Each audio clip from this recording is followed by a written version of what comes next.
왕이신 나의 하나님, 왕이신 나의 하나님.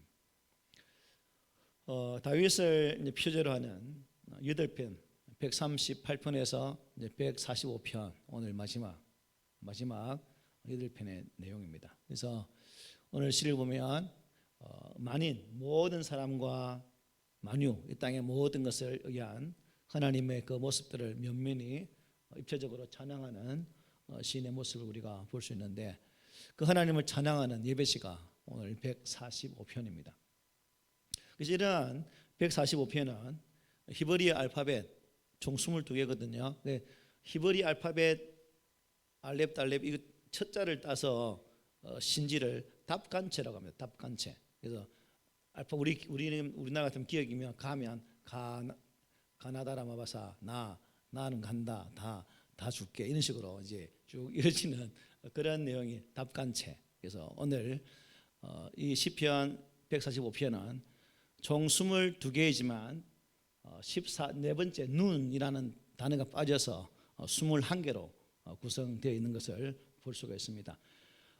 테힐라라고, 히브리어로 테힐라라고 하는데 찬송시라는데 150편의 시 중에 테힐라라는 제목으로 쓴 시는 바로 이 또 145편 한 편만 존재한다라고 합니다. 어쨌든 이 시는 모든 창조물을 보호하시는 하나님을 찬송하고 또한 왕이신 하나님을 송축하고 주의 영원한 나라와 하나님의 통치를 노래하는 시가 바로 이 145편입니다. 그래서 우리도 제목처럼 이 왕이신 나의 하나님을 온전히 찬양하고 또한 시인이 고백하는 것처럼 나의 고백이 곧 시인의 고백이 되어지는 이 시간이 되기를 바랍니다. 1절에 보면 왕이신 나의 하나님 내가 주를 높이고 영원히 주의 이름을 송축하리이다 라고 말씀하고 있습니다. 우리가 알고 있듯이 이 시는 누가 지은 거라고요? 다윗, 이스라엘의 왕 다윗이 지었습니다. 그래서 이스라엘의 여러 왕들 중에서 가장 존경과 찬사를 받는 왕이 누굽니까? 바로 이 다윗이에요. 그래서 왕 중의 왕이다라고 부를 정도로 그야말로 이스라엘 하면 다윗으로 이렇게 표현되어지는 왕입니다. 그런데 그런 그가, 왕 중의 왕인 그가 하나님을 향해서 뭐라고 합니까? 주, 그 다음에 왕 이렇게 표현을 하고 있어요. 이 표현이 여러분 무엇을 의미할까요? 왜 다윗은 하나님을 표현함에 있어서 주님으로 또한 왕으로 표현을 하고 있는 것일까? 이것은 자신은 주인이신 하나님 앞에 종일 뿐이고 왕이신 하나님 앞에 신하와 같은 존재일 뿐입니다 라는 고백이 담겨 있다는 거예요. 그러니까 하나님 앞에 자기를 철저히 낮추고 복종하고 순종하며 하나님만을 높여드리기 원하는 그러한 자세를 다윗이 가지고 있었다는 것을 이 한 절을 통해서 우리가 단박에 볼 수 있는 거죠. 바로 여기에 다윗의 위대함이 있습니다. 우리 같으면 높아지면 또한 어떠한 위치에 서면 그 높아진 만큼 위치에 있는 만큼 나의 그 무엇을 드러내기를 좋아하는 것이 우리 인생이지만 다윗은 그 높은 자리에 있을지라도 자신의 왕자리에 있었지만 자신이 왕이 아니라 하나님이 왕이 되셔서 하나님이 주인 되셔서 나는 종일 뿐이요 나는 신할 뿐입니다라고 고백하는 이 모습이라는 거죠. 그렇기 때문에 다윗이 위대한 왕으로 또 하나님 앞에 그 하나님의 마음에 합한 왕으로 또 성도들이 흠모하는 그러한 존경을 받는 사람이 될 수 있었겠다라는 거죠. 성경은 다윗을 참된 신앙의 모델로 우리에게 잘 보여주고 있습니다. 또 그를 가장 모범적인 왕, 가장 복을 받은 왕으로 성경은 잘 묘사를 해주고 있습니다. 다윗이 어떻게 해서 이렇게 가장 모범적이고 존경받는 인물이 되었을까? 여러분, 다윗의 출신이 아주 좋아서 그렇습니까? 그런 것도 아니죠. 우리가 잘 알고 있습니다. 아니면 그가 아주 죄가 없어서 그야말로 완벽한 삶을 살았기 때문에 그렇습니까? 그것 또한 우리가 그가 범죄한 사실을 성경을 이미 잘 알고 있습니다. 그는 어느 출신입니까? 오전에도 말씀드린 것처럼 양치기입니다. 또한 다윗이 7년 동안 이스라엘에 평안보다는 전쟁이 많았죠. 계속해서 싸우는 전쟁이 있었고 내란이 있었습니다.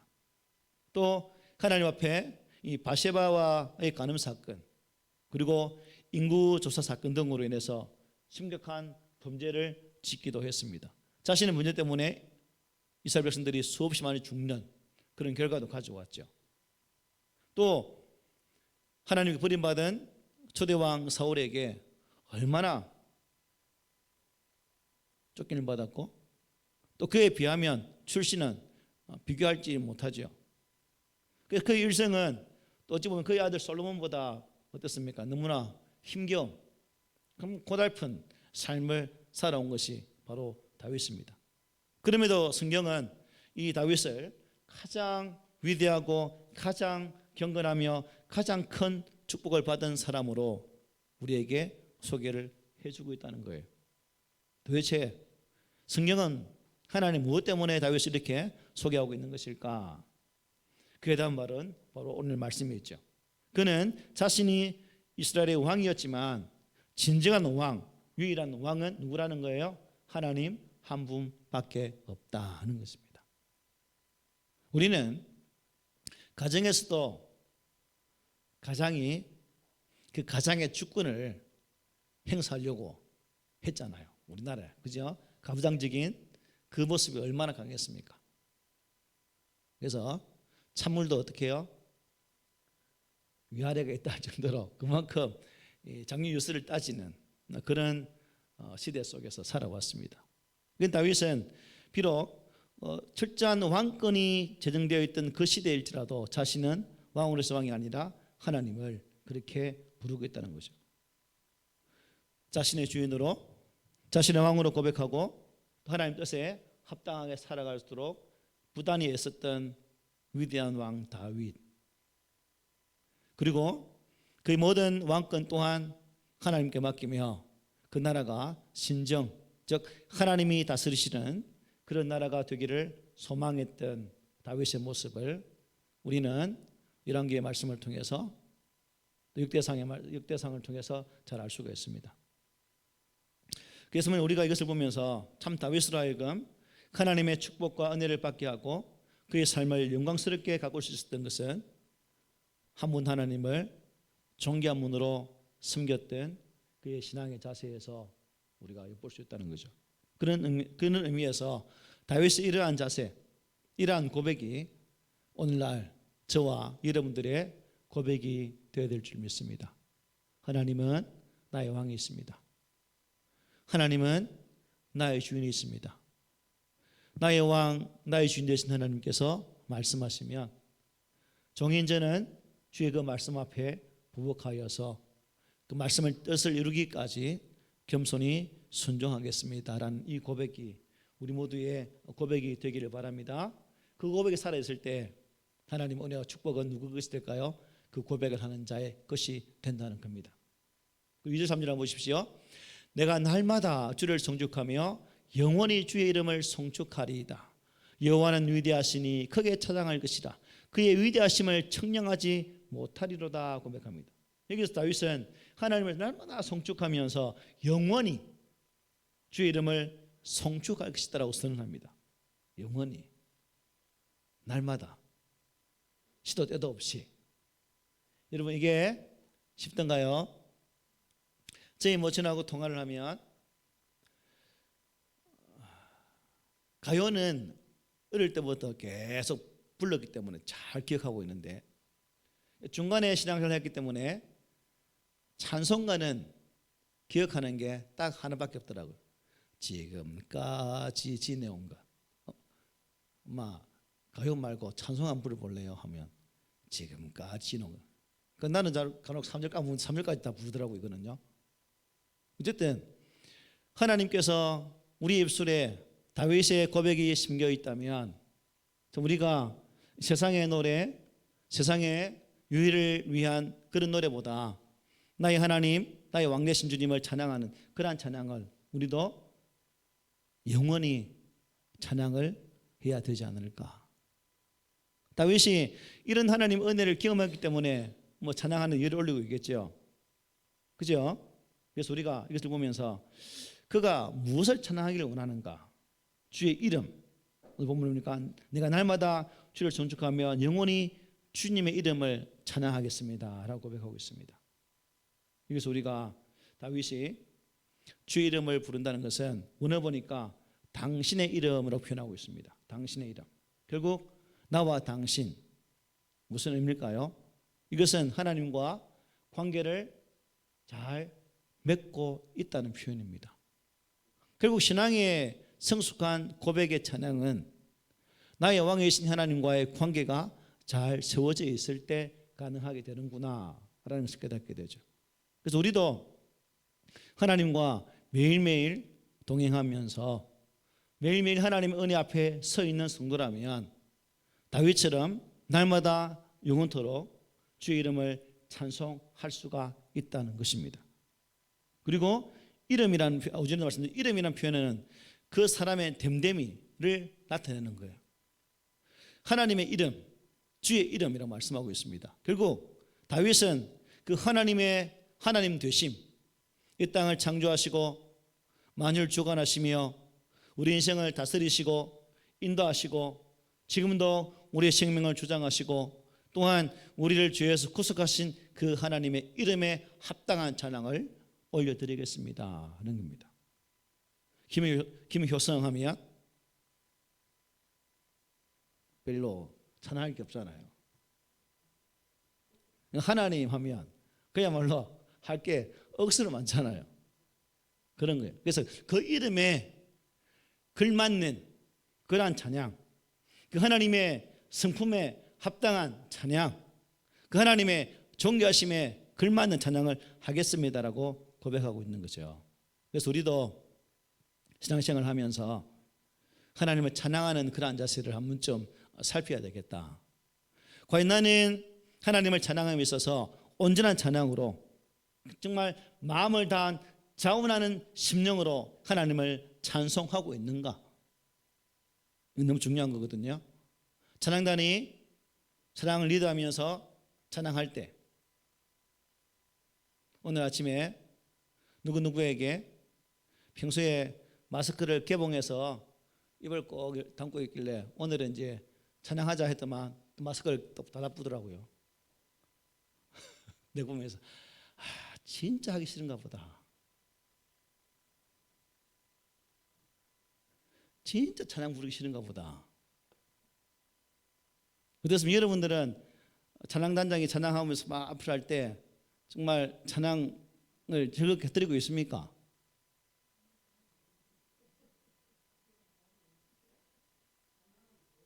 제일 좋아요. 믿어도 되나요, 당신의 말을? 그래, 우리가 하나님 찬양함에 있어서 찬양할 때는 부끄러움이 없어야 되거든요. 그죠? 그냥 뭐 하나님 앞에는 뭐예요? 우리는 그냥 아이라. 그냥 부모 앞에서 재롱 부리듯이 부모 앞에서 그냥 말로 좋아서 그냥 아양을 뜨는 것처럼 찬양을 해야 된다는 거예요. 이 나이에 제가 뭐 때문에 율동하겠습니까? 내 머리 한갑인데 머리 허해갖고. 하나님 앞에서는 나이가 필요 없거든요. 똑같아요. 똑같아. 그래서 우리는 하나님 앞에서는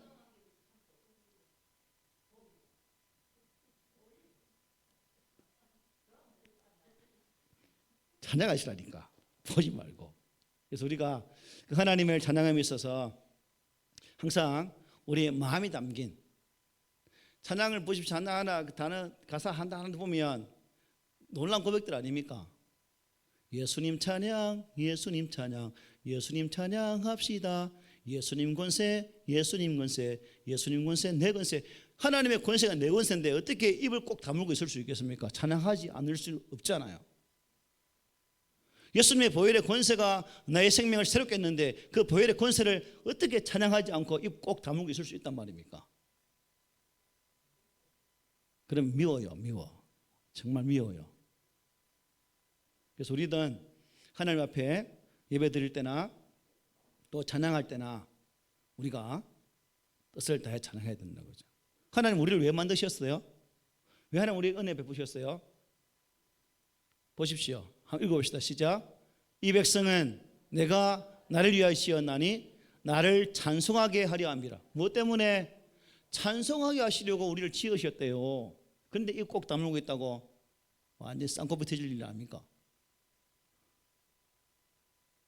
에베소서 한번 보십시오. 다 같이 시작. 이는 그가 사랑하는 자에게 잔해서 우리에게 그려주시는 바 그의 은혜의 영광을 찬송하게 하려는 것이다.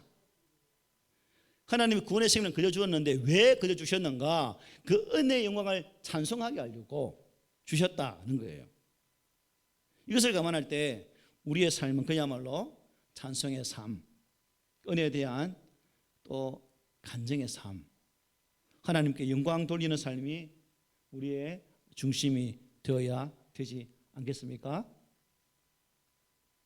그래서 우리는 나 자신을 잘 돌아보고 설교 시간에 말씀 들을 때만 그래야지 하고 고개를 끄덕이며 생각하다가 괴문을 들고 돌아서는 순간 모든 것을 잊어버리고 사는 우리가 아니라 삶의 자리에서도 네 하나님을 높여 경배할 수 있는 그러한 우리 정말 하나님의 그 은혜 앞에 정말 묵상을 다하며 내 삶을 들여서 찬송할 수 있는 그 자리까지 나아가는 우리 모두가 되기를 소망합니다. 이어지는 말씀 보십시오. 4절부터 7절입니다. 대대로 주께서 행하시는 일을 크게 찬양하며 주의 능한 일을 선포하리로다. 주의 존귀하고 영광스러운 위엄과 주의 기이한 일들을 나는 작은 소리로 읊조리리이다. 사람들은 주의 두려운 일의 권능을 말할 것이요 나도 주의 위대하심을 선포하리이다. 그들이 주의 크신 은혜를 기념하여 말하며 주의 의를 노래하리이다 라고 말합니다. 앞서 찬양했던 시인의 고백이 이제 그의 개인적인 고백 찬양이었다면 이것은 뭐예요? 이 4절 7절 말씀은 자기 혼자에서 어디로 나갑니까? 온 백성에게로 나갑니다. 왜요? 선포한다, 전하린다 말씀했거든요. 즉 나 혼자 하던 찬양, 나 혼자 고백 같은 그 은혜의 고백을 내가 전하고 선포해서 또한 다른 백성들이 그 하나님의 이름을 찬송할 수 있도록 그렇게 하겠다는 거거든요. 이 말의 의미는 하나님의 은혜의 찬송은 나 혼자만의 찬양으로 머무는 것이 아니라 또 다른 자에게도 전하고 전함이 되어서 또 다른 자들을 구원받는 백성으로 세워 그들의 입술 속에서도 하나님의 존귀하심을 찬양할 수 있는 그 자리까지 나아가야 된다는 고백이거든요. 생각해 보시죠 여러분. 집에 좋은 일, 기쁜 일, 행복한 일 있으면 여러분들은 입 꼭 다물고 아무 소리 말 안 하죠. 우리 교회는 안 아끼구만. 다른 교회는 난리더라고. 자기 집에 좋은 일 있으면 막 자랑하더라고. 우리 교회는 안 하더라고. 자랑 전혀 안 하더라고. 희한해. 왜 그럴까? 자랑하지요?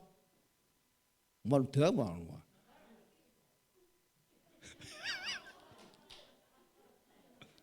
자랑하잖아요.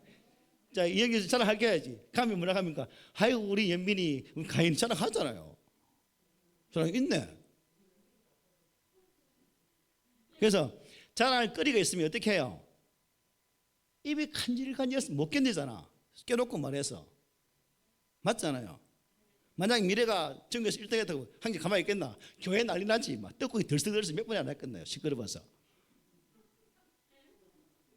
맞지요? 예, 좋은 일 있으면 어떻게 해요? 말할 수밖에 없다는 게 말할 수밖에 없다는 거지.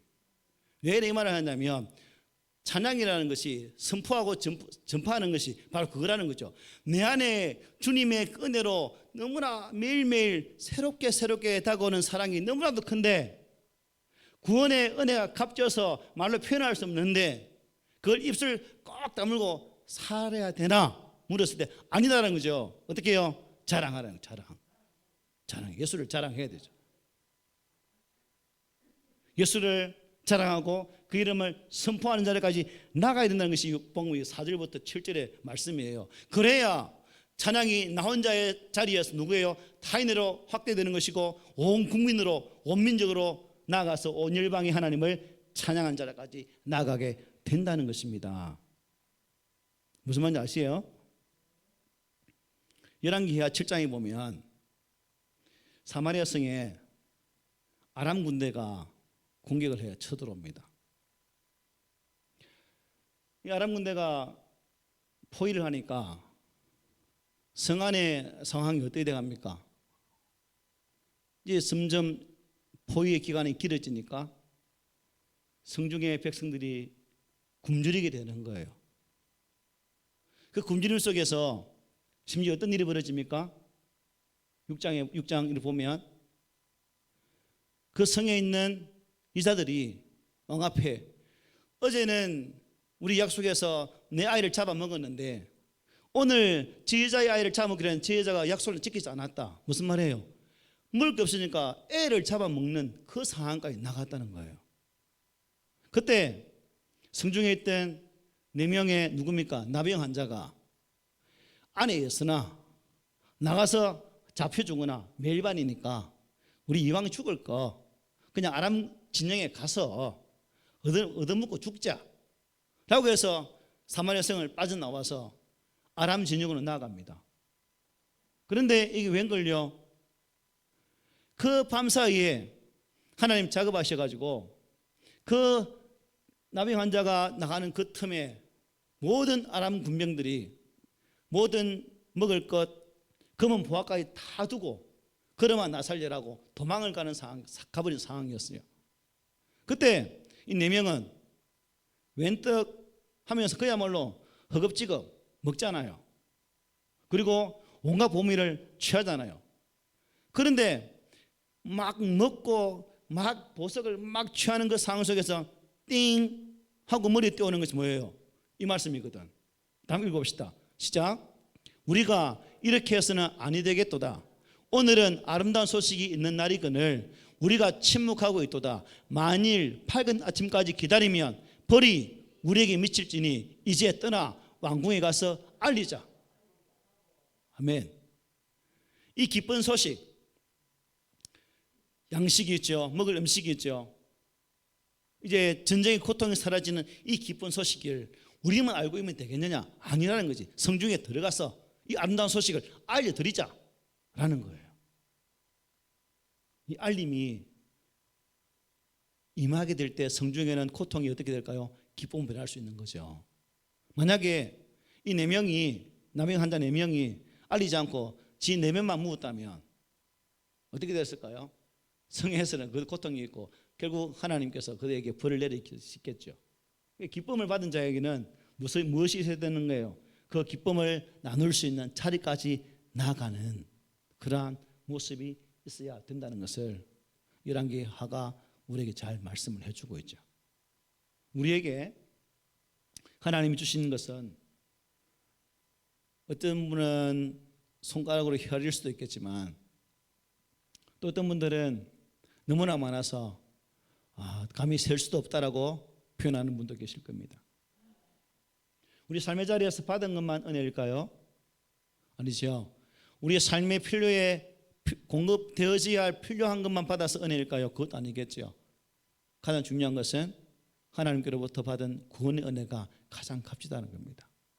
결국 우리가 귀한 것을 얻었기에 이 귀한 것을 나누는 자리까지 나아가야 우리에게 화가 없다라는 저 고백이 우리의 고백이 될 수 있다는 거예요.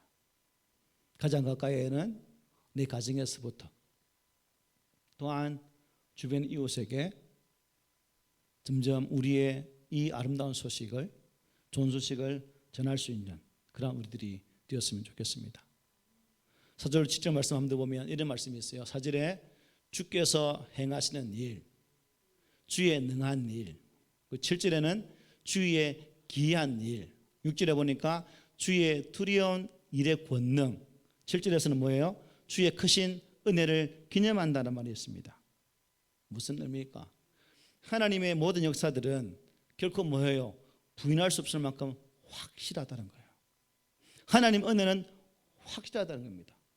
우리 인생이 채워주는 것은 어디든가 모르게 허전하고 부족한 것밖에 없지만 하나님의 채우심의 은혜는 부족함이 없다는 겁니다.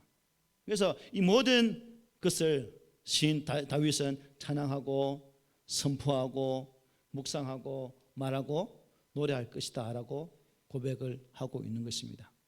그래서 이러한 다윗의 증거는 여러분 어찌 보면 이런 말을 할 수 있겠죠. 그 시대나 그 시대하고 오늘 시대 다른데 어떡합니까? 라고 말할 수 있겠지만, 그러나 살아가는 삶의 모습 또한 정황은 다를지라도 하나님의 말씀은 여전히 증거되어져야 되고, 또한 하나님의 구원의 은혜는 널리 전파되어지는 가운데에 주께서 구원하기 작정된 자들을 불러 모으는 작업은 또 우리가 어떻게 해요? 감당을 해야 될 영적 책무예요. 이 책무에서 한 사람도 자유를 없다는 겁니다. 누구에게나 주어진 명령이기 때문에. 목사도 그렇고 어린아이 이르기까지 우리가 다 감당해야 될 우리의 책무, 우리의 사명이라는 겁니다. 때문에 다윗이 오늘 1절로 7절에서 보여주는 이러한 모습, 나로부터 시작해서 만민으로 나가는, 또한 다윗이 고백하는 그 왕되신 하나님, 주인 되신 하나님을 매일 영원토록 찬양하는 그런 자리까지 나가고, 엎조린다는 말이 뭐예요? 묵상한다는 건요, 무시랑 하나님 항상 혼자 그렇게 나가는, 그 선포하고 찬양하는 모습이 우리 가운데 있어야 된다는 사실입니다. 여러분, 제 가정도 무교의 가정, 유교를 통해서 제사를 드렸던 가정입니다. 제 생일이 우리 고종 할매 제삿날입니다. 저는 어릴 때는 제 생일을 받아 먹은 적이 없어요. 왜냐? 저녁에 제사니까. 기밥이 네 생일밥이다. 그냥 밤 12시에 깨어나서 제사밥 먹는 거예요. 그럴 정도였거든요. 여러분도 마찬가지입니다. 우리 교회는 다 신앙, 앉아서 빼고 다 신앙 1세대 아닙니까? 장에서 빼고. 신앙 1세대는 다 그런 시대를 살아왔어요. 그만큼 영적인 싸움이 치열하고, 또한 그 영적인 싸움에서 견딜 수 있어야 되고, 또 견디기 위해서는 이 하나님의 절대적인 주권적 은혜가 필요하기 때문에 이 하나님의 능력을 구하는 삶이 필요하다는 거예요. 이것이 있을 때 우리의 가정이, 우리의 가문이 하나님 안에서 오롯이 복을 받는 그런 가정이 될 수 있다는 사실입니다. 그럴 때 우리는 예수를 전하는 자리까지 나가야 되죠. 그래서 우리 성도들은 하나님 복음을 전합시다. 하나님 말씀을 전합시다. 하나님께서 나에게 행하신 그 놀라운 일들을 우리 입술을 벌려 널리 선포합시다 라고 말하면 핑계대거나 변명의 자리까지 나가지 않고 그 자리에서 아멘으로 화답하는 그런 우리가 되기를 원합니다. 그럴 때 하나님께서 오늘도 살아계셔서 여러분과 친히 동행하시고, 또한 여러분의 삶의 자리에 여러분이 하나님께 구하여 나가는 그 모든 것들 속에서 역사하셔서 이루어지는 복도 허락할 수 있다는 사실입니다. 그래서 여러분, 세상에 아마 앞으로 예수 믿는 것, 아침에 짤막한 기도 뉴스를 봤는데요, 세무사인 분이 글을 올렸던데 무슨 내용이냐면, 옛날에는 예수 믿습니다 라고 말하면 주변 사람들이 예수 믿으면 믿을만 해라고 인정받은 시대가 있었습니다. 요즘은 예수 믿어 하면 이거 믿지 못할 놈, 이런 시대가 되었다는 거예요. 어떻게 이렇게 되었을까요? 우리 예수 믿는 사람들이 얼마나 못 살았으면 예수 믿는 사람 보면 그래서 우리만큼이라도 여러분의 가정, 여러분 이웃들에게 저 누구 보니까 어느 교회 다녀놨는데 예수 참 잘 믿네. 그래, 예수쟁이 저래 돼야 돼. 저리 믿어야 돼. 라는 소리를 들어야 하지 않을까요? 맞죠? 네, 그래서 우리 안에 이러한 놀라운 변화, 놀라운 회복의 은혜가 있음을 통해서 그 하나님 은혜가 우리 입술에 찬양의 고백이 되어지고 삶의 자리에 고백이 되어지는 그러한 귀한 은혜를 누리는 성도들이 되시기를 주의 말씀으로 축복합니다. 아멘.